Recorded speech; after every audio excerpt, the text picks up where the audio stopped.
was a sacred day afternoon when everybody was resting at home. My old lady, which is my mom, decided to go and also check on her yams she harvested.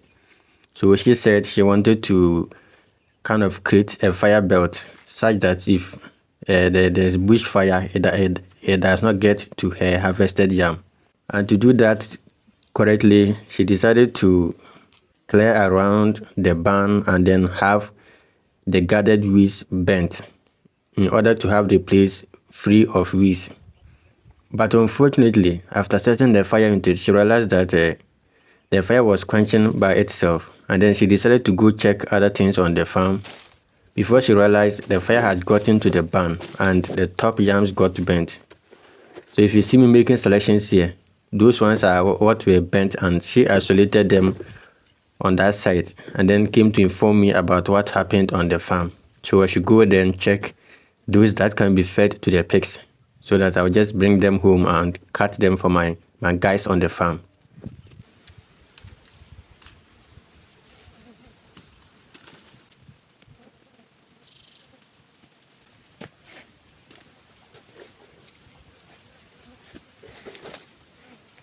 When I also brought the first batch of burnt yams home, I realized not all of them were that bad and humans can consume some.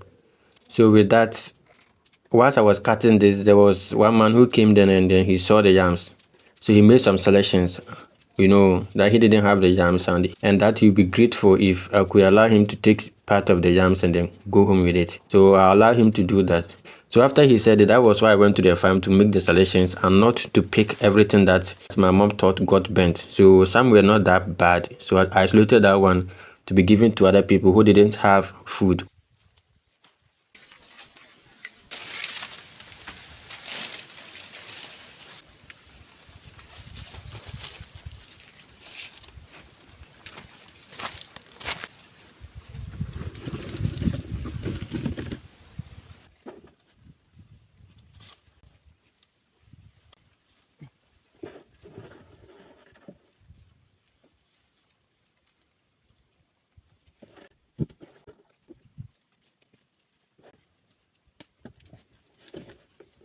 I am cutting them into pieces this way because as it has burnt, the probability of it going bad in the shortest time is very, very high. And living organisms have already started living in the yams. So if I cut them into this way and I have them dried, I'll be able to get rid of the excess water that supports the growth of these organisms. And so by eliminating the water, it means the organisms will by all means find their way out of it or even die. And the process, the yam gets dried and is able to get preserved better for a longer period of time also, in case the pigs are able to consume everything on time. Since the yam got burnt, some parts are rotten. So if feeding the whole yam like that to the pigs, they will end up eating the rotten part, which might also contain these organisms.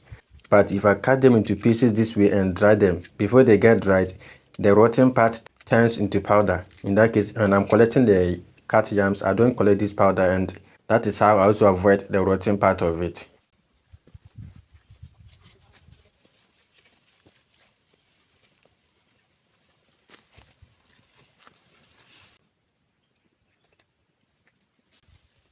So after these yams got burnt, there was one incident, like there was a statement made by my mom's elder sister that got me laughing all day. And she said, "Who even asked you to go to the farm in the first place when it was a sacred day? Who asked you to go and construct fire belt?" And then she quickly added that it wasn't ordinary because there was a spirit talking to her. "Hey, you, get up, go burn those yams." Which could be true because there are certain incidents that are just beyond your control. Once they will happen, no matter what you do, it is going to happen. And you end up saying, why did I even go to this place? Why didn't I even get up for this site? Why didn't I do this? But you can't blame yourself. Once it's destined to happen, sometimes it's just natural. You can't do anything about it.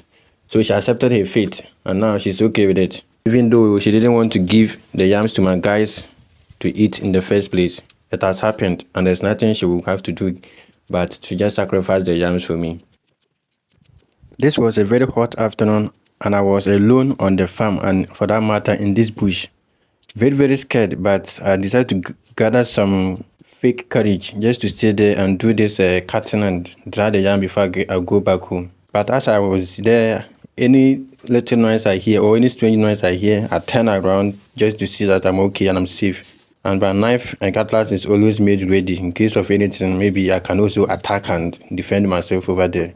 So don't think that I'm very brave being in the forest alone. Very, very scared. But this is a fake courage. One advantage of also being in a village or remote area is that things of this nature don't really scare you. You are used to roaming in the bush alone and working on the farm alone. Sometimes you can see a child as young as 10 years walking alone to the farm to where his or her parents are before maybe she gets some food to eat. So for living in the village and working alone in the bushes and forests like this, we are used to it, and that is also an advantage which we have as villagers on our part. If you bring most of these city people to the village, they can't survive even a day. Just by the touch of a grass, you see how they jump up as if there was a snake that was just trying to, bite them also.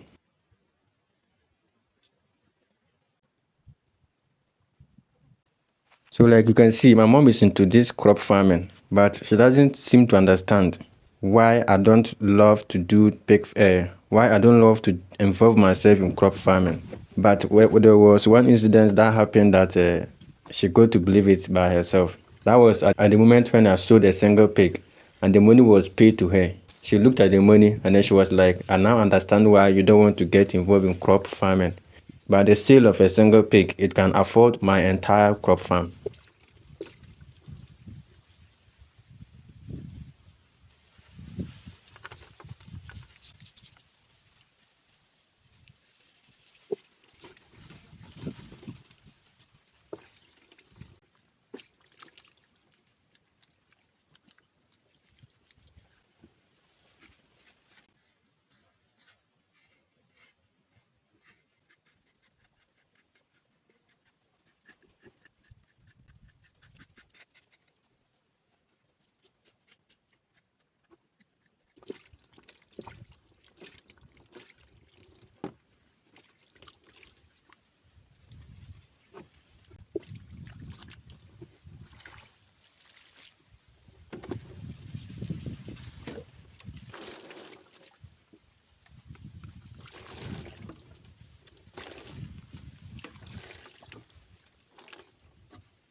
It is now time for me to go home.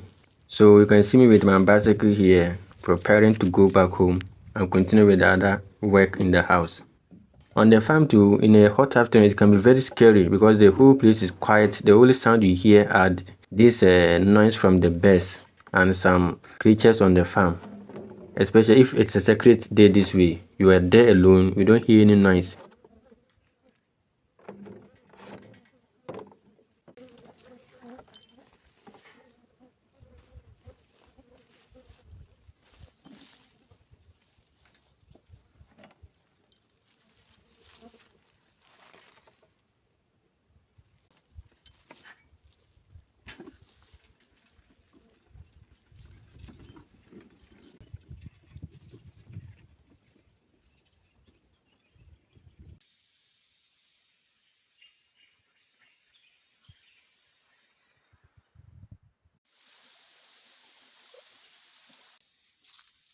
Before I get to the house too, I'll cross a stream. And with the stream, I decided to pause and then also fetch some water because pig farming always we need water on the farm.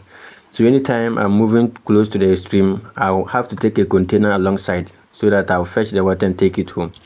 So after returning from the farm, I decided to pick my container here, entered the stream and then have myself washed and also fetched water for the guys when I get home.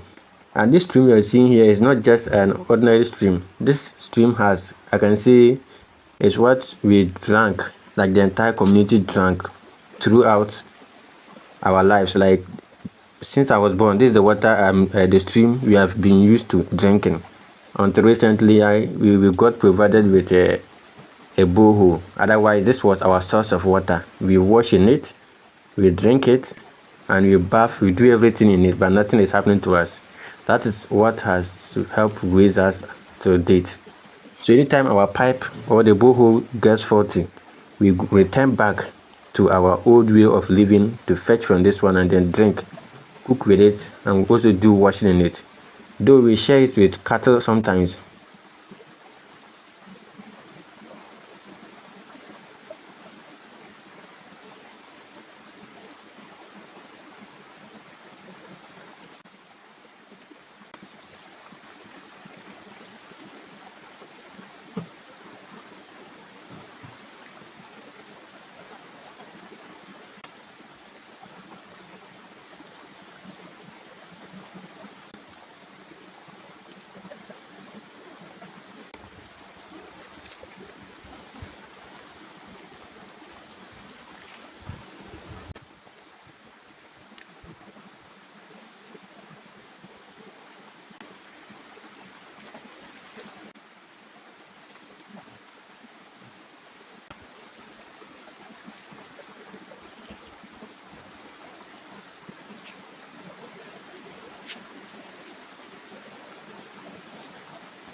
One of the greatest gifts that stay in the village also gives you is how to tie loads on a motorbike or a bicycle like I'm doing.